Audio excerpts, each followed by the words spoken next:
નમસ્કાર મિત્રો, સ્વાગત છે તમારું મારી YouTube channel Mehul Mavani education and culture. મિત્રો, જો તમે આ ચેનલ ઉપર નવા છો તો પ્લીઝ મિત્રો ચેનલને શેર, લાઈક અને સબસ્ક્રાઇબ કરવાનું ચૂકતા નહીં. મિત્રો, ચેનલને સબસ્ક્રાઇબ કરવાથી નવા વિડીયો લઈને આવું તો તમારા સુધી ઝડપથી પહોંચી શકું. મિત્રો, આજે આપણે જોશું આ વિડીયોમાં ધોરણ 6 વિષય ગુજરાતી એકમ 2 જેનું નામ છે વાર્તા રે વાર્તા. આ એકમના શબ્દાર્થ, સ્વાધ્યાય અને જોડે જોડે એકમમાં આપેલા રૂઢિપ્રયોગ, તેના અર્થ અને તેના વાક્ય પ્રયોગ પણ મિત્રો આપણે આ વિડીયોમાં જોશું. તો શરૂ કરીએ એકમ 2 વાર્તા રે વાર્તા. સૌપ્રથમ મિત્રો આપણે આ એકમના શબ્દાર્થ અંગે ચર્ચા કરી લઈએ. શબ્દાર્થનો અભ્યાસ એટલા માટે કરી લઈશું કે પરીક્ષામાં ક્યારેક સમાનાર્થી શબ્દો કે શબ્દ સમૂહો માટે એક શબ્દ જેવા પ્રશ્નો પૂછાય તો આપણે તેના ઉત્તરો લખી શકીએ અને જોડે જોડે આપણા શબ્દ ભંડોળમાં પણ વધારો થાય. તો જોઈએ આ એકમમાં આપણને કયા કયા શબ્દાર્થ આપ્યા છે. તો મિત્રો, પહેલો શબ્દાર્થ છે સિયાવિયા, જેનો અર્થ થશે ગભરાયેલું અથવા બાવલું. શબ્દ બીજો ઘડી, બે ઘડી, જેનો અર્થ થશે જરાવાર કે થોડો વખત. ત્યાર પછી ફોદો, જેનો અર્થ થશે લોચો. અહીં ઈંડાનો લોચો. અહીં એટલે મિત્રો આ એકમની વાત છે. આગળ ત્યાર પછી કકળાટ, જેનો અર્થ થશે કજિયો, રડારોળ અથવા કલ્પાત. પરીક્ષામાં પૂછાઈ શકે તેવો સમાનાર્થી શબ્દ. ત્યાર પછી ગમગીન, જેનો અર્થ થશે ઉદાસ અથવા ખિન્ન. ત્યારબાદ યાચના, જેનો અર્થ થશે વિનંતી અથવા પ્રાર્થના. આગળ જોઈએ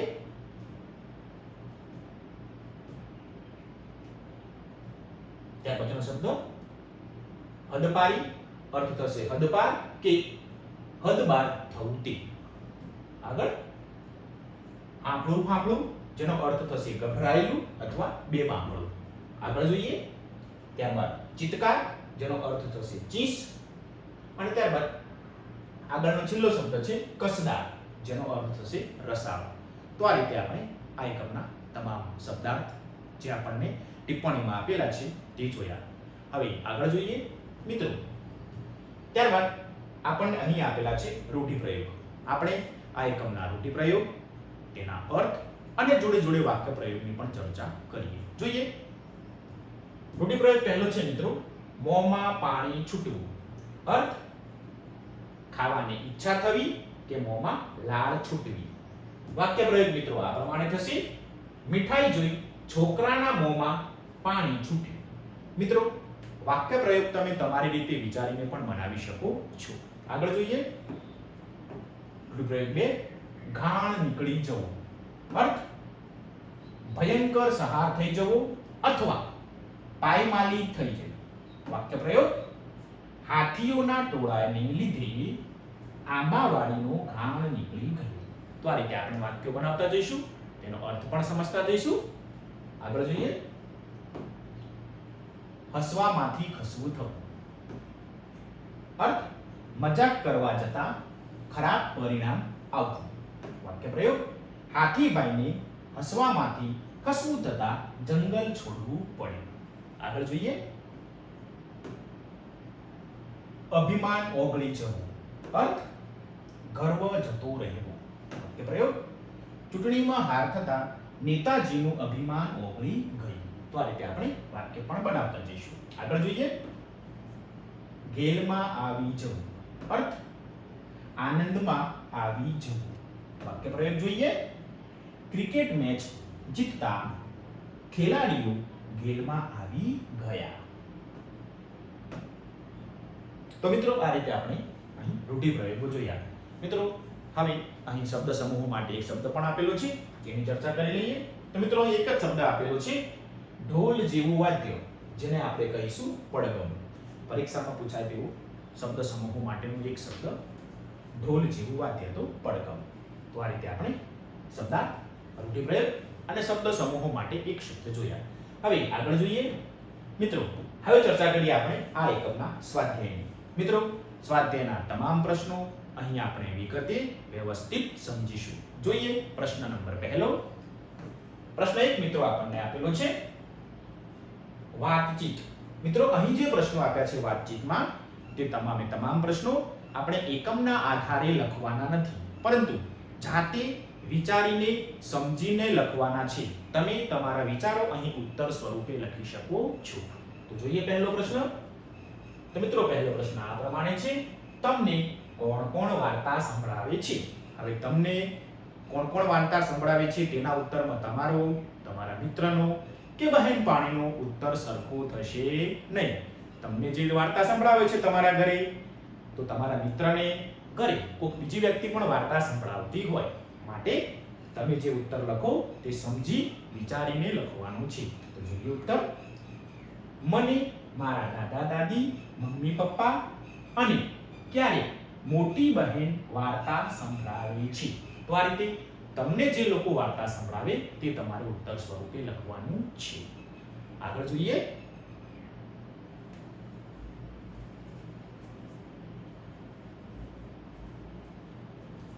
પ્રશ્ન 2.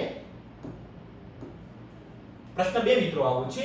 તમને કેવી કેવી વાર્તા સાંભળવી ગમે? મિત્રો તમને જેવી વાર્તા સાંભળવી ગમી હોય તે તમારે અહીં ઉત્તર સ્વરૂપે લખવાનું છે. તો મને રાજા રાણીની, પશુ પક્ષીની, પરીઓની વાર્તા સાંભળવી ગમે છે. હવે તમને જેવી વાર્તા સાંભળવી ગમે તે તમારે અહીં ઉત્તર સ્વરૂપે નોંધવાનું. આગળ વધીએ. પ્રશ્ન 3. તમે પશુ પક્ષીઓની ભાષા જાણતા હો તો શું કરો? મિત્રો તમને પશુ પક્ષીઓની ભાષા વિશે ખ્યાલ આવતો હોય તો તમે શું કરી શકો પશુ પક્ષીઓ માટે? તે તમારે ઉત્તર સ્વરૂપે લખવાનું છે. તો જોઈએ ઉત્તર.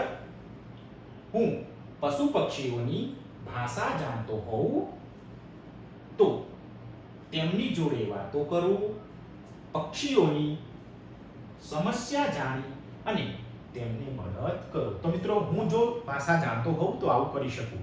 તમે ભાષા જાણતા હો તો તમે શું કરી શકો એ તમારે લખવાનું છે. આગળ જોઈએ. પ્રશ્ન 4. પશુ પક્ષીઓ આપણા સાથી સંગી કહેવાય કેમ? મિત્રો પશુ પક્ષીઓ છે એ આપણા સાથી સંગી, આપણા મદદગાર, સગા સંબંધી કહેવાય કે નહીં તે આપણે ઉત્તર સ્વરૂપે લખવાનું છે. આપણા મિત્ર છે કે નહીં તે આપણે ઉત્તર સ્વરૂપે લખવાનું છે. જોઈએ ઉત્તર. તમામ સજીવ સૃષ્ટિની રચના ભગવાને કરી છે. સાથે સાથે ઘણા પશુ પક્ષીઓ આપણને મદદરૂપ થાય છે. ગાય, બળદ, કૂતરો, ઘોડો, ભેંસ, બકરી જેવા ઘણા પ્રાણીઓ આપણી જીવન જરૂરિયાતો પૂરી કરે છે, માટે તેઓ આપણા સાથી સંગી કહી શકાય. તો મિત્રો આ રીતે ઉત્તર લખી શકાય, કેમ કે તમામ પશુ પક્ષીઓ અહીં જે નોંધેલા છે, આ ઉપરાંત બીજા પશુ પક્ષીઓના નામ લખવાના કદાચ રહી પણ ગયા હશે, એ પણ તમે ઉત્તર સ્વરૂપે લખજો.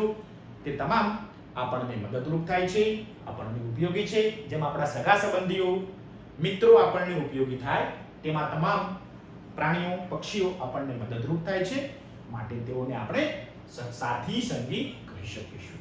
આગળ મિત્રો, ત્યારબાદ 5મો પ્રશ્ન. આ વાર્તામાંથી તમને કોનું પાત્ર ગમ્યું અને કેમ?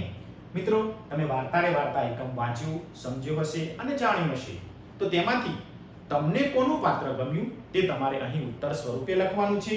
મેં નંબરનો ઉત્તર આ પ્રમાણે લખ્યું છે. આ વાર્તામાં મને કબૂતરીનું પાત્ર ગમ્યું, કેમ કે તેને હાથીને શોધી જંગલમાં પાછો લાવવામાં મદદ કરી. તેના કારણે પક્ષીઓના રાજા ગરુડે હાથીની સજા માફ કરી હતી, માટે મને કબૂતરીનું પાત્ર ગમ્યું. તમને જે પાત્ર ગમ્યું હોય તે તમારે અહીં ઉત્તર સ્વરૂપે લખવાનું છે. આગળ જોઈએ.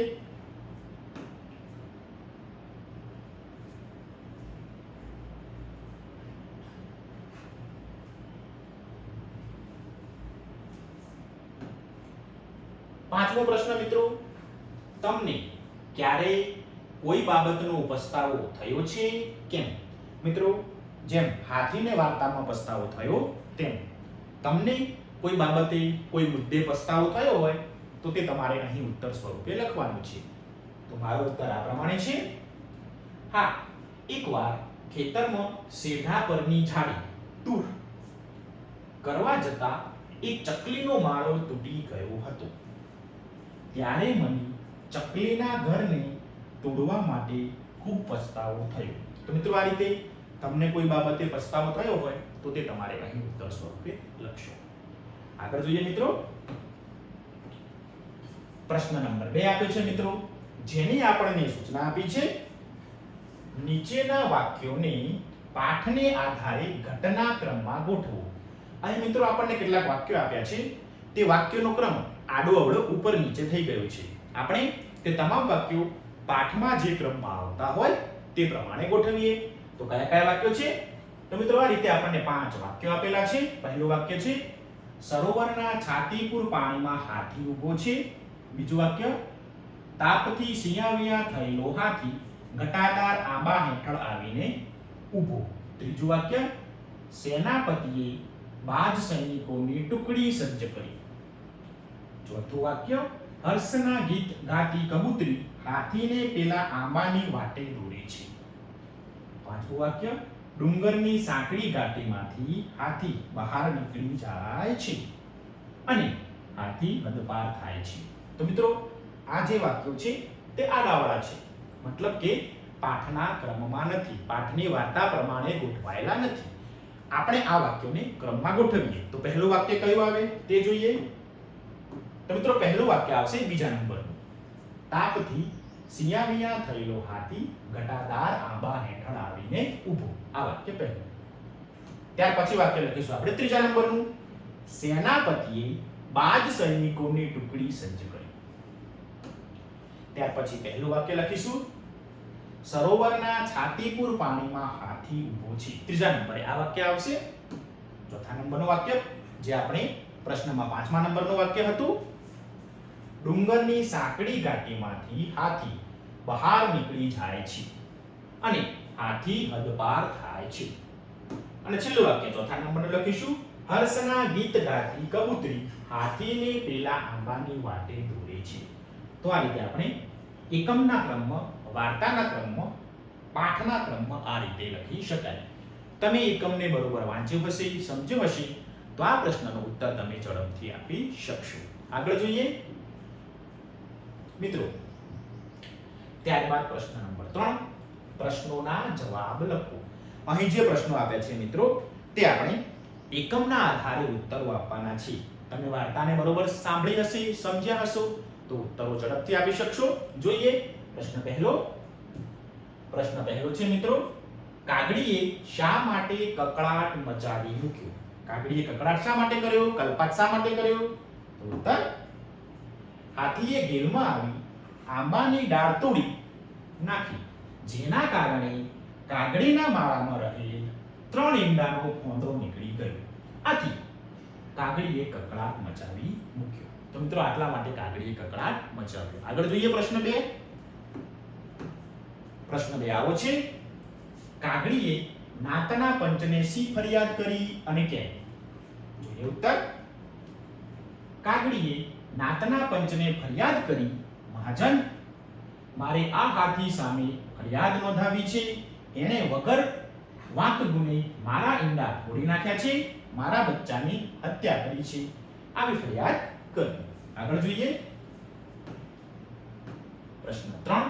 કાગડીની ફરિયાદ સાંભળી પ્રધાન મંડળે શો ચુકાદો જાહેર કર્યો? કાગડીની વાત સાંભળી, કાગડીની ફરિયાદ સાંભળી પ્રધાન મંડળે શો નિર્ણય સંભળાવ્યો તે જોઈએ. તો ઉત્તર આ પ્રમાણે લખીશું. કાગડીની ફરિયાદ સાંભળીને પ્રધાન મંડળે ચુકાદો જાહેર કર્યો કે ગુનેગાર હાથીને દેશવટો આપવામાં આવે, બાજ સેનાપતિ આ સજાનો તરત જ અમલ કરે, આવો નિર્ણય સંભળાવ્યો. આગળ જોઈએ પ્રશ્ન 4 છે મિત્રો, ગરુડ રાજાના દરબારનું વર્ણન કરો. જ્યારે કાગડી પોતાના ઈંડાનો, કાગડી છે ને,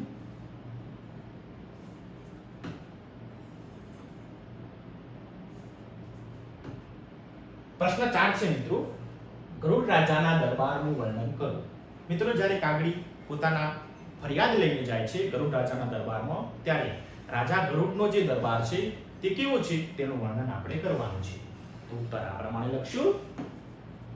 ગરુડ રાજાના દરબારના દરવાજા પર ગીધની ચોકી છે, ડેલીએ કુકડાની પડગમ ગાજે છે, મેળીએ બુલબુલની શરણાઈ વાગે છે, ચોકમાં ન્યાયની ધજા ફરકે છે, ફરફરે છે, રાજા ગરુડ સભા ભરીને બેઠા છે અને હંસોનું પ્રધાન મંડળ બિરાજ્યું છે. તો મિત્રો આ રીતે રાજા ગરુડનો દરબાર હતો. આગળ જોઈએ પ્રશ્ન 5. પક્ષીઓએ હાથીને હદપાર કેવી રીતે કર્યો? જોઈએ ઉત્તર. સરોવરમાં સ્નાન કરી રહેલા હાથી પર બાજ સરદાર હવામાંથી તીર વેગે હાથી પર ધસ્યું. એની પીઠ પર તીણી ચાંચનો જોરદાર ઘા કર્યો. હાથીના રંગમાં ભંગ પડ્યો, એ છળી ઉઠ્યો. ત્યાં તો બાજ ટુકડીએ એની પર ચારે બાજુથી હલ્લો કર્યો. દમ પછાડા કરતો હાથી પાણીમાંથી બહાર નીકળ્યો અને ઊંચી સૂંઢે અને ઊભી પૂંછડીએ નાસવા માંડ્યો. આ રીતે હાથીને હદપાર કર્યો. તો મિત્રો આ રીતે જે રાજા ગરુડે જે ન્યાય સંભળાવ્યો હતો તેના આધારે પક્ષીઓએ હાથીને જંગલમાંથી હદપાર કર્યો. આગળ જોઈએ પ્રશ્ન 6. હાથીને કઈ વાતનો પસ્તાવો થયો હતો અને કેમ? જોઈએ ઉત્તર. હાથીએ ઘેલમાં આવીને આંબાની ડાળ તોડી. તેના કારણે ડાળ ઉપર રહેલ પક્ષી કાગડીના માળાના ઈંડા ભોય પર પટકાયા, ફોંડા નીકળી ગયા. આ વાતનો હાથીને ખૂબ જ પસ્તાવો હતો. મિત્રો આ રીતે હાથીને પસ્તાવો થાય છે. આગળ મિત્રો આગળનો પ્રશ્ન 7મો છે. કબૂતરીએ હાથીની સજા માફ ન કરાવી હોત તો? ઉત્તર આ પ્રમાણે લખીશું. કબૂતરીએ હાથીની સજા માફ ન કરાવી હોત તો હાથીને હદપાર જ રહેવું પડે અને લીલુડા વનમાં ક્યારેય પાછું આવવા ન મળે. તો મિત્રો આ રીતે જો કબૂતરીએ હાથીનો સજા માફ ના કરાવી હોય તો હાથી હંમેશા હદપાર જ રહે, જંગલમાં ક્યારેય આવવા ન મળે. તો આ રીતે 7 પ્રશ્નો આપણે એકમના આધારે લખીશું. હવે આગળ જોઈએ મિત્રો. ત્યાર પછીનો પ્રશ્ન છે 4થો. આ પાઠમાંથી પ્રાણીઓના અવાજ રજૂ કરતા વાક્યો શોધીને લખો. મિત્રો આ પાઠમાં જે જગ્યાએ પ્રાણીઓ અથવા પશુઓ પક્ષીઓ અવાજ રજૂ કરે છે તે આપણે અહીં લખવાનું છે. તો મિત્રો તમારા પાઠ્યપુસ્તકમાં આ રીતે ઉદાહરણ સ્વરૂપે એક વાક્ય લખીને આપ્યું છે. બાકીનું વાક્ય આપણે શોધવાના છે કે કયા કયા પક્ષીઓ અવાજ કરે છે. ઉદાહરણ જોઈએ તો કાગડી જોર જોરથી કાકા કરે છે. હવે મોર, કોયલ, કબૂતર, હોલો અને આગળનું પ્રાણી છે પક્ષી છે તે આપણે લખવાનું છે. તો જોઈએ ઉત્તર. તો મિત્રો ઉત્તર આપણે આ પ્રમાણે લખી શકીશું. મોર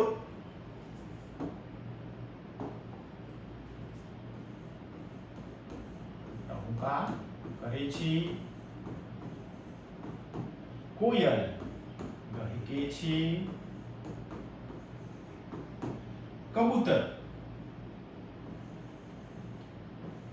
ઉડવે છે, હોલો ગુગુ કરે છે અને એક પક્ષી લખી દઈએ મિત્રો કુકડો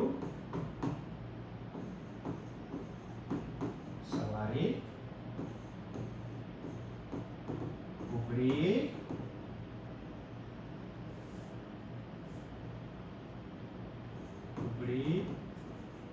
કૂક કરે છે. તો આ રીતે તમે પણ તમારા પાઠ્યપુસ્તકમાં લેખન કાર્ય કરી લેશો. ફરીથી ઉદાહરણ આપણને આપેલું છે.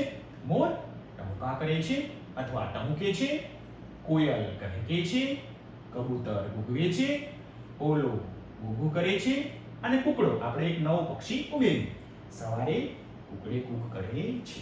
તો આ રીતે એકમમાં જે પક્ષીઓ આપ્યા છે તે કેવી રીતે બોલે છે તે આપણે આ પ્રમાણે ઉત્તર વ્યવસ્થિત સમજીને લખીશું. હવે આગળ જોઈએ મિત્રો. ત્યાર પછીનો પ્રશ્ન.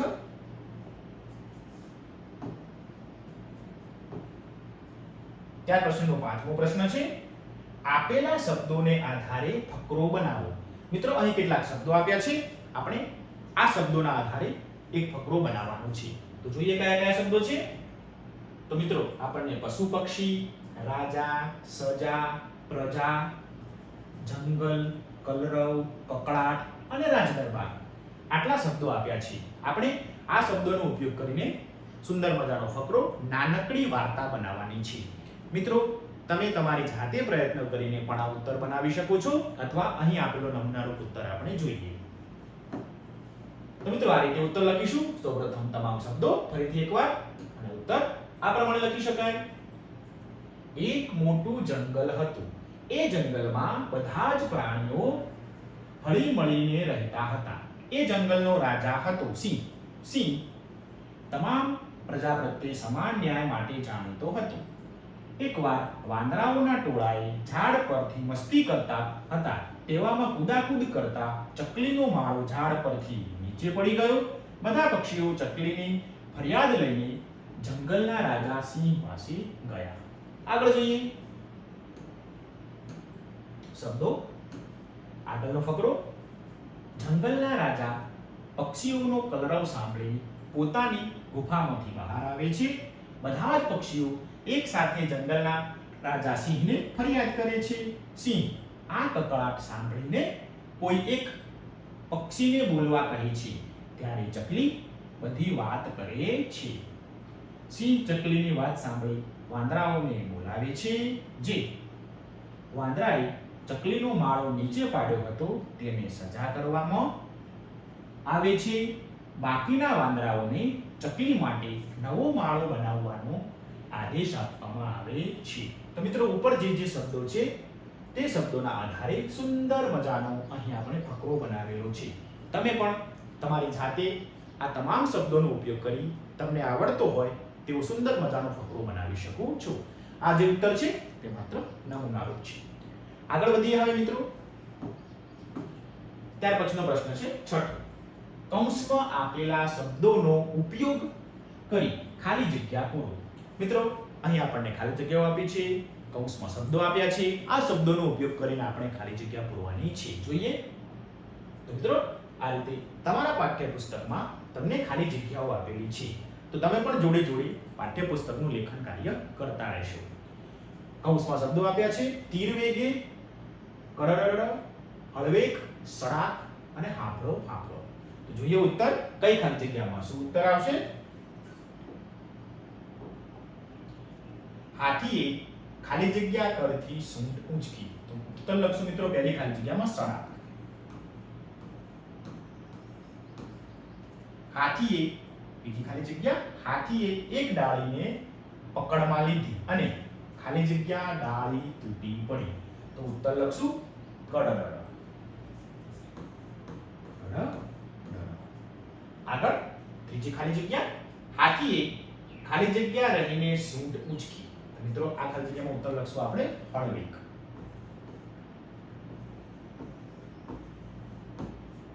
ચોથી ખાલી જગ્યા. હાથી ખાલી જગ્યા દોડ્યો જાય છે. મિત્રો ઉત્તર તમને મળી ગયો હશે હાંફળો ફાંફળો.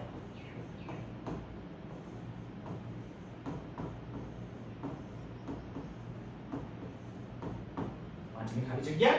બાજ સરદાર હવામાંથી ખાલી જગ્યા હાથી પર ધસે છે. મિત્રો વાર્તા વાંચી હોય તો ઉત્તર છે તીર વેગી. તો લખશું તીર વેગી. આ રીતે પાંચે ખાલી જગ્યાઓ આપણને કૌંસમાં આપેલા છે શબ્દો તેનો ઉપયોગ કરીને ખાલી જગ્યા લખીએ. પહેલી ખાલી જગ્યામાં સડાક, બીજી ખાલી જગ્યામાં કડરડ, ત્રીજી ખાલી જગ્યામાં હળવેક, ચોથી ખાલી જગ્યામાં હાંફળો ફાંફળો અને પાંચમી ખાલી જગ્યામાં તીર વેગી. આ રીતે પાંચે ખાલી જગ્યાઓ પૂરીશું. તમારા પાઠ્યપુસ્તકમાં પણ ઉત્તર લખવા માટે જગ્યા આપી છે તો તેમાં પણ આપણે લેખન કાર્ય કરી લઈશું. હવે આગળ વધીએ. આગળનો પ્રશ્ન જોઈએ. મિત્રો ત્યાર પછીનો પ્રશ્ન છે સાતમો. આપેલ વિષયો વિશે બે વિદ્યાર્થીઓ પાસે રજૂ કરાવો. મિત્રો અહીં કેટલાક વિષયો આપ્યા છે તે વિષયો તમારે તમારી શાળામાં તમારા શિક્ષકની મદદથી તે મુદ્દાઓ ઉપર તે વિષયો ઉપર તમારે રજૂઆત કરવાની છે. તો જોઈએ કયા કયા મુદ્દા આપ્યા છે. તો મિત્રો આ રીતે આપણને ચાર અલગ અલગ મુદ્દાઓ આપ્યા છે, વિષયો આપ્યા છે. પહેલો છે મેળો, રમતોત્સવ, ઉત્તરાયણ અને પ્રવાસ. આ ચારેય મુદ્દાઓ શિક્ષક તમને અલગ અલગ વિષયો વહેંચી આપશે. તમારે તે વિષયો ઉપર પોતાના વિચારો રજૂ કરવાના છે બબેના જૂથમાં. આગળ વધીએ હવે. પ્રશ્ન 8. ઉદાહરણ મુજબના શબ્દો કોષ્ટકમાં લખો. મિત્રો સૌપ્રથમ જોઈએ આપણે ઉદાહરણ. તો મિત્રો આ રીતે તમારા પાઠ્યપુસ્તકમાં આવા શબ્દો આપેલા છે અને 2 ઉત્તરો લખેલા છે. બાકીના ઉત્તરો આપણે જાતે લખવાના છે. તો જોઈએ મિત્રો સૌપ્રથમ આપણને કયા કયા ઉદાહરણ આપ્યા છે. તો ઘટા, ઘટા ઉપરથી તેમને શબ્દ બનાવ્યો છે ઘટાદાર. કસ, કસ ઉપરથી શબ્દ બનાવ્યો કસદાર. આ બંને શબ્દો પાઠ્યપુસ્તકની વાર્તામાં આપેલા છે. હવે બાકીના શબ્દોને આ જ પ્રમાણે આપણે ઉત્તરો લખવાના છે. જોઈએ ઉત્તર. રસ, તો મિત્રો તમને રસનો ઉત્તર મળી જ ગયો હશે. રસદાર. અણી, ઉત્તર લખશું આપણે અણીદાર. મલાઈ, તો ઉત્તર લખશું મલાઈદાર. પછીનો શબ્દ છે સુગંધી, તો ઉત્તર લખશું સુગંધીદાર. ઓકે. વજન, તો ઉત્તર લખશું વજનદાર. જોર, ઉત્તર લખશું જોરદાર.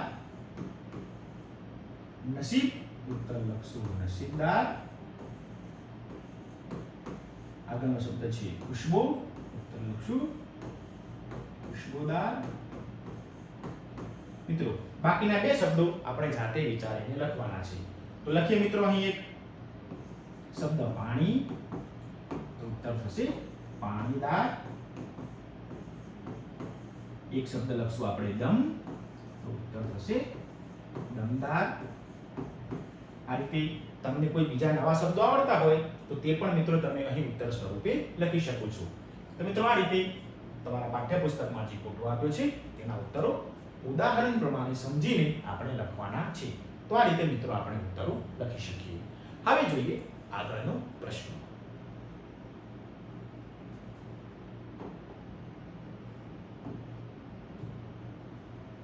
પ્રશ્ન 9.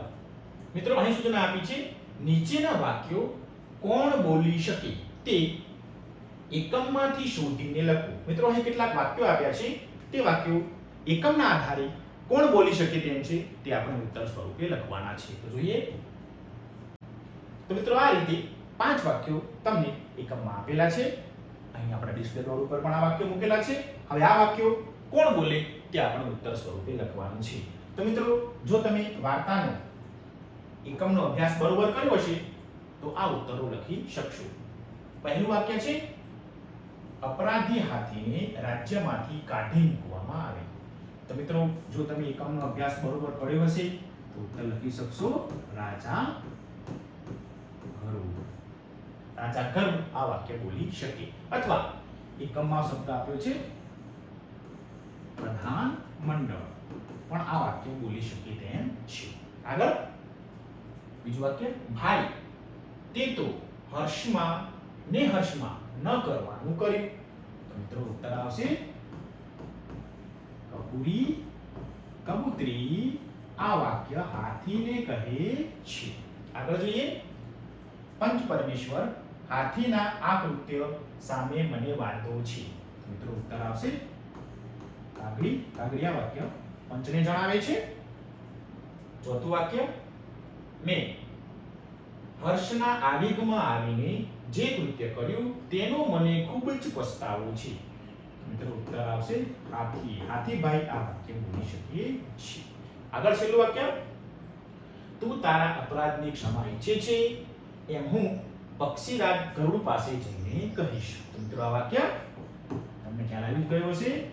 કબૂરી કબૂતરી આ વાક્ય હાથીને જણાવે છે. તો આ રીતે 5 વાક્યો કોણ બોલે છે તે ઉત્તર સ્વરૂપે લખવાનું છે. પહેલું વાક્ય રાજા ગરુડ અથવા પ્રધાન મંડળ. બીજું વાક્ય છે તે કપૂરી કબૂતરી. ત્રીજું વાક્ય કાગડી. ચોથું વાક્ય હાથી. અને 5મું વાક્ય કપૂરી કબૂતરી કહેશે. તો આ રીતે 5 વાક્યો કોણ બોલશે તે લખીશું. આગળ જોઈએ હવે મિત્રો પ્રશ્ન 9. ત્યાર પછીનો પ્રશ્ન છે 10મો. સૂચના લખી છે મુદ્દા પરથી વાર્તા લખો.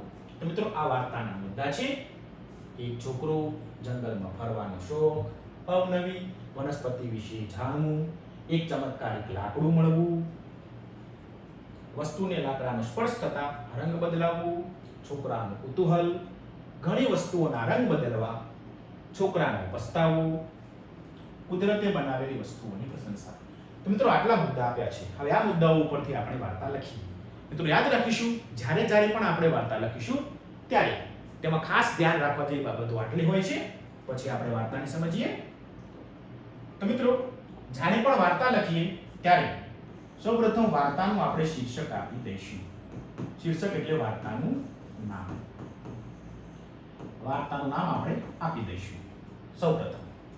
ત્યારબાદ આપેલા મુદ્દાઓ ઉપરથી આપણે વાર્તાનું વર્ણન કરીશું.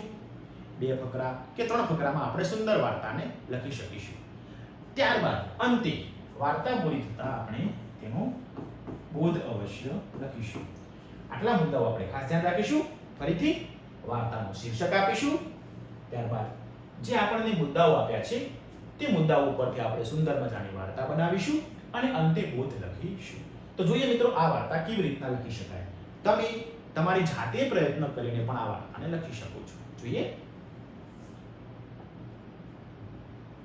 તો મિત્રો વાર્તાને આપણે આ પ્રમાણે લખી શકીએ. સૌપ્રથમ શીર્ષક કુદરતની સુંદરતા.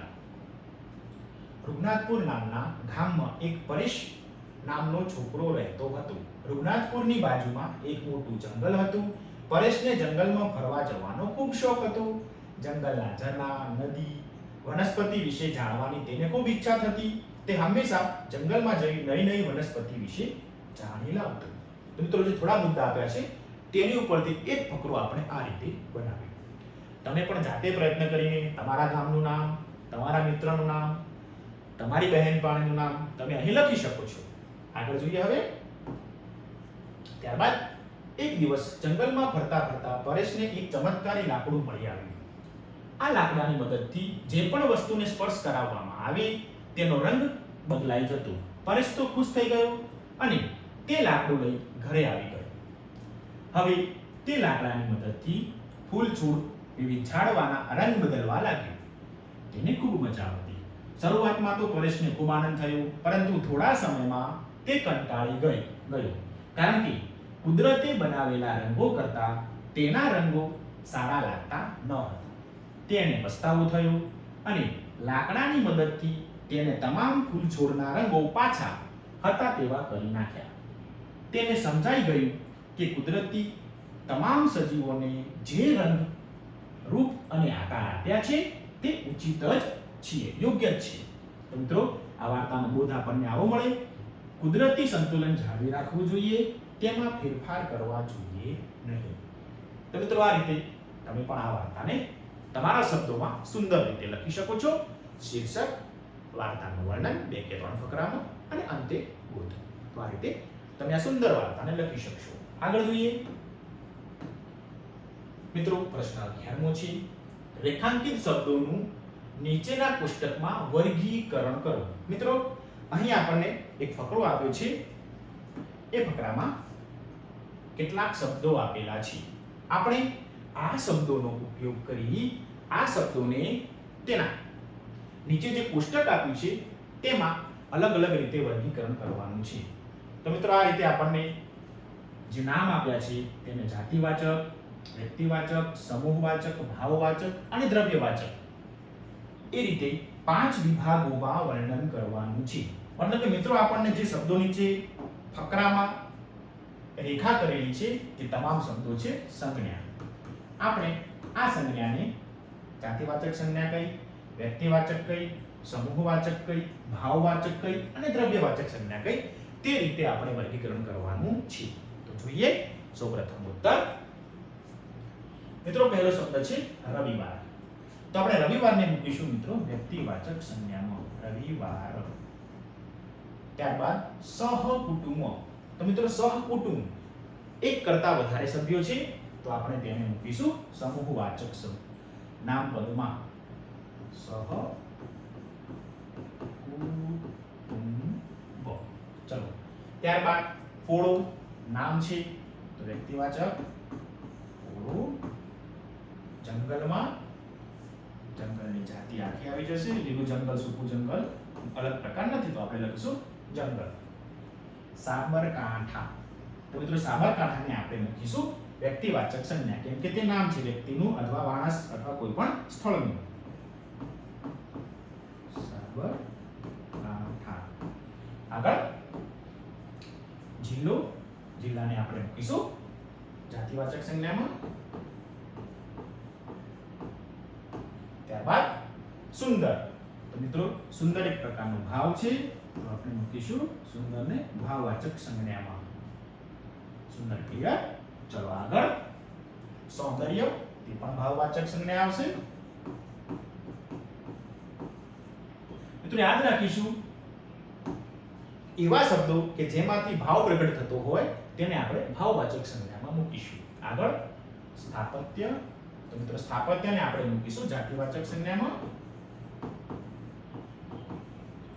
ત્યારબાદ રોમાંચ. તો મિત્રો રોમાંચને મૂકીશું આપણે ભાવવાચક સંજ્ઞામાં. ત્યારબાદ નાસ્તો. તો મિત્રો ખાવાની વસ્તુ આવી, દ્રવ્ય આવ્યું, તો તેને મૂકીશું દ્રવ્યવાચક સંજ્ઞામાં. ત્યાર પછી છે શરબત. શરબત પણ મિત્રો ખાવાની વસ્તુ છે, દ્રવ્ય છે, તો તેને મૂકીશું દ્રવ્યવાચક સંજ્ઞામાં. શાળા. શાળાને મૂકીશું મિત્રો જાતિવાચક સંજ્ઞામાં. શાળા. ત્યારબાદ શબ્દ છે વિદ્યાર્થી. તો તેને પણ મિત્રો આપણે જાતિવાચક સંજ્ઞામાં મૂકીશું વિદ્યાર્થી. ત્યારબાદ આનંદ. મિત્રો આનંદ ભાવવાચક સંજ્ઞામાં મૂકીશું આપણે આનંદ. ત્યારબાદ છે ટોળું. એક કરતા વધારે વ્યક્તિઓ કે વસ્તુ આવી, તો આપણે તેને મૂકીશું સમૂહવાચક સંજ્ઞામાં. ત્યારબાદ મજા, તેને મૂકીશું મિત્રો ભાવવાચક સંજ્ઞામાં.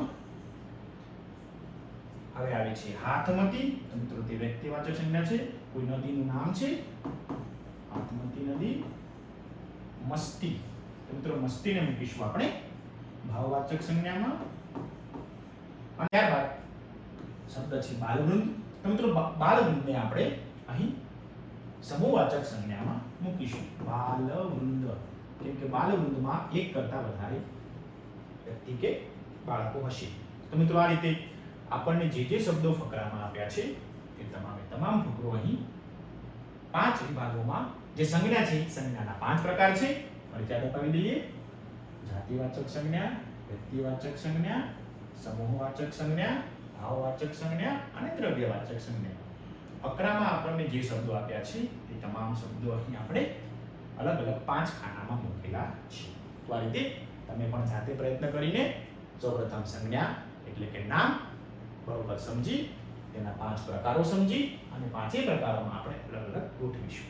હવે આગળ વધીએ મિત્રો. ત્યાર પછીનો પ્રશ્ન છે 12. રેખાંકિત પદને સ્થાને કયા પદો મૂકી શકાય અને તેને શું કહેવાય તે આપણે ઉત્તર સ્વરૂપે લખવાનું છે. તો સૌપ્રથમ આપણે ફકરો જોઈએ. તો મિત્રો આ રીતે એક સુંદર મજાનો ફકરો આપણને આપેલો છે. તેમાં કેટલાક શબ્દો નીચે રેખાંકિત કરેલું છે, તેની જગ્યાએ આપણે નવો શબ્દ મૂકવાનો છે. મિત્રો યાદ રાખીશું, હમણાં જ આપણે પ્રશ્ન નંબર 11 જોયું, જેમાં આપણે સંજ્ઞા વિશે શીખ્યા, નામ વિશે શીખ્યા, 5 પ્રકારો. તો મિત્રો અહીં જે નામ છે, જેમ કે સુગંધા, સુગંધાને મિત્રો કહીશું આપણે સંજ્ઞા. અને મિત્રો આ જે સંજ્ઞા છે તે વ્યક્તિવાચક સંજ્ઞા છે. યાદ રાખીશું વ્યક્તિવાચક સંજ્ઞા. હવે મિત્રો જ્યારે આપણે ફકરો લખતા હોઈએ અથવા તે જ વ્યક્તિ કે તે જ વસ્તુ વિશે આપણે વારે ઘડીએ વર્ણન કરતા હોઈએ ફકરામાં, તો ઘડીએ ઘડીએ વારંવાર આપણે તે જ વ્યક્તિનું નામ લખતા નથી. નામના બદલે આપણે બીજો શબ્દ વાપરીએ છીએ. એક એક્ઝામ્પલ જોઈ લઈએ, પછી આગળ વધીએ. જેમ કે આ રમેશ છે, પેલી તેની ડાયરી છે. તો મિત્રો પહેલા વાક્યમાં રમેશ છે તે સંજ્ઞા છે, રાઈટ? તમને ખ્યાલ આવી ગયો છે. હવે મિત્રો બીજા વાક્યમાં મેં રમેશની જગ્યાએ શબ્દ વાપર્યું તેની. તો મિત્રો સંજ્ઞાની બદલે જે શબ્દ વપરાણો, નામના બદલે જે શબ્દ વપરાણો, તેને આપણે સર્વનામ કહીએ છીએ. શું કહીશું? સર્વનામ. તો હવે અહીં જે સુગંધા છે, તમે ફકરામાં જોશો તો દરેક વાક્યમાં સુગંધાની જ વાત કરેલી છે, પરંતુ સુગંધાનું જ નામ આવે છે.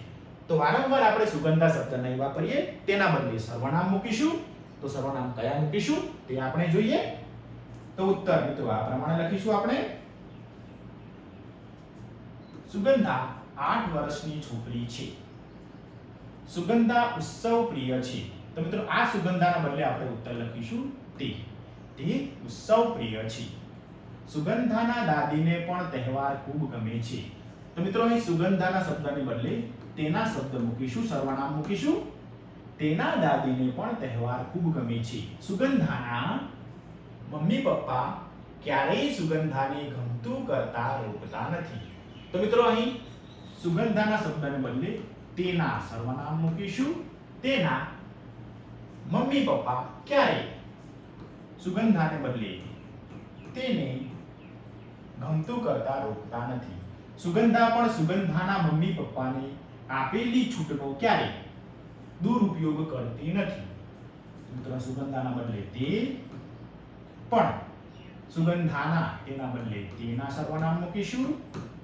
મમ્મી પપ્પાને આપેલી છૂટનો ક્યારેય દુરુપયોગ કરતી નથી. તેથી સુગંધાના ઘરના બધા જ સભ્યો ડાહી ડમરી કહે છે. સુગંધાને બદલે તેને સર્વનામ મૂકીશું. સુગંધાના તેના ઘરના બધા જ સભ્યો ડાહી ડમરી કહે છે. તો મિત્રો આ રીતે જ્યાં જ્યાં સંજ્ઞાનો વારે ઘડીએ ઉપયોગ કર્યો છે તેના બદલે આપણે નવો શબ્દ મૂક્યો, જેને આપણે શું કહીએ છીએ? સર્વનામ. અને ફકરો મિત્રો ફરીથી લખી શકીશું. સુગંધા 8 વર્ષની છોકરી છે. તે સૌપ્રિય છે. તેના દાદીને પણ તહેવાર ખૂબ ગમે છે. તેના મમ્મી પપ્પા ક્યારેય તેને ગમતું કરતા રોકતા નથી. તે પણ તેના મમ્મી પપ્પાએ આપેલી છૂટનો ક્યારેય દુરુપયોગ કરતી નથી. તેથી તેને તેના ઘરના બધા જ સભ્યો ડાહી ડમરી કરે છે.